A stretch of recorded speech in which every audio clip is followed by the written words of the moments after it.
qualifier, Nick Cummings down on the inside of the front row. That's Chris Carr's teammate. Here's the run to turn one. Off turn one, you have number 16, A.J. Eslick, and said Nick Cummings up there in the hunt, as well as Brandon Robinson on the 44 machine, Don Taylor, a Canadian rider, and Brian Bigelow on number 11. And this is your typical Springfield scramble. Watch them come out of the draft when they get to turn three. Who's going to dive in there first? It's Cummings. He's Carr's teammate. Chris Carr, the 7-time champion, taking this kid under his wing. They went out and practiced drafting together, and then darned if the kid didn't out-qualify the old man. How about it? He sure did, but that's teamwork working together. 28, Sean Russell. To the inside of him comes A.J. Eslick on the 16 machine. If you're thinking the name Eslick sounds familiar, indeed, the Oklahoma brothers.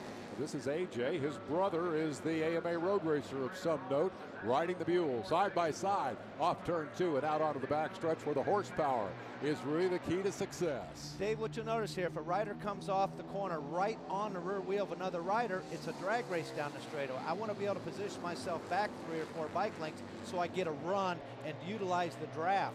Right now, they're running side by side like they're doing is letting Nick Cummings drive away. Impressive to see the 53 of Don Taylor.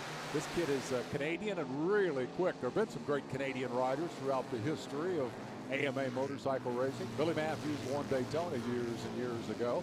Now when you're in the back, how easy is it to use that draft to go forward? I mean, nobody's closing up on Nick because they're beating on each other. There they go 3 wide. But how effective is the draft here? I guess that's the question. Well, when a rider comes off, let me break in here, 51, that's a BMW motorcycle, Dave. That's out of the Ron Wood stable. How about it? BMW. Who'd have thunk? It's been, well, 50 years, I guess I would safely say, since we saw a Beamer in action in this kind of competition. Brandon Robinson getting a good break there, trying to break loose from the crowd. Back to the business of the draft. How many spots can you gain effectively going into the corner? You can come from 4th to 1st. Okay, back in the pack here. We'll watch the rider on the orange bike on the outside. Well, he went wide, and you see the distance he's losing on the 2 in front of him. They're in draft, they're pulling away. So when you come off the corner, you don't want to necessarily be right on the bumper of the guy in front of you. You want to set back and get a run so you can utilize that draft and use the slingshot.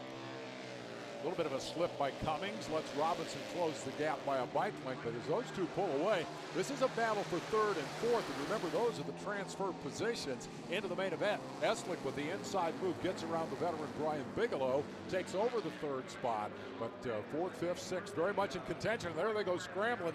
I think, is that Don Taylor, I believe, picking up a spot as they battle for those critical transfer spots to get the direct shot to the main event.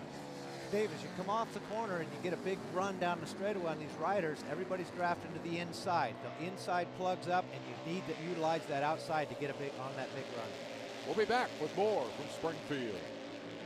Welcome back to Springfield, where the first heat has become a brand new race. Brandon Robinson surrendering the lead to Nick Cummings, but when we went to break, Nick was running away with the thing.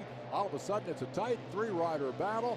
Right there in the thick of it, the 53 of Don Taylor, the Canadian. They're all pretty much locked into transfer spots, while Brian Bigelow sits in 4th. He could be challenged before it's over, but definitely an impressive performance by Robinson to reel Nick in. As a rookie, it sure is. We've got 2 laps to go, Dave. This time by on the front straight, they will receive the white flag. Now look at the run Brandon is getting on the 44 machine on Nick. You'll follow him off in through the corner, following through there, set back. You just space yourself so that you can set back and now watch when he comes off the corner. If the draft is working properly, he ought to catch up to Nick, get on his rear wheel, and go to the inside. Take a peek. Not going to get there. I'm not going to get there, but that's not a bad thing because I don't want to lead. Meanwhile, Taylor, the Canadian, used the double draft to close that gap a little bit from 3rd.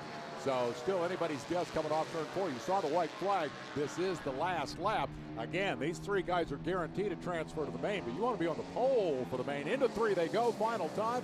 Nick holding the gap. Nick Cummings the leader as Chris Carr looks on a big bobble for Robinson. That may cost him 2nd. To the outside goes Taylor. Here they come down to the wire.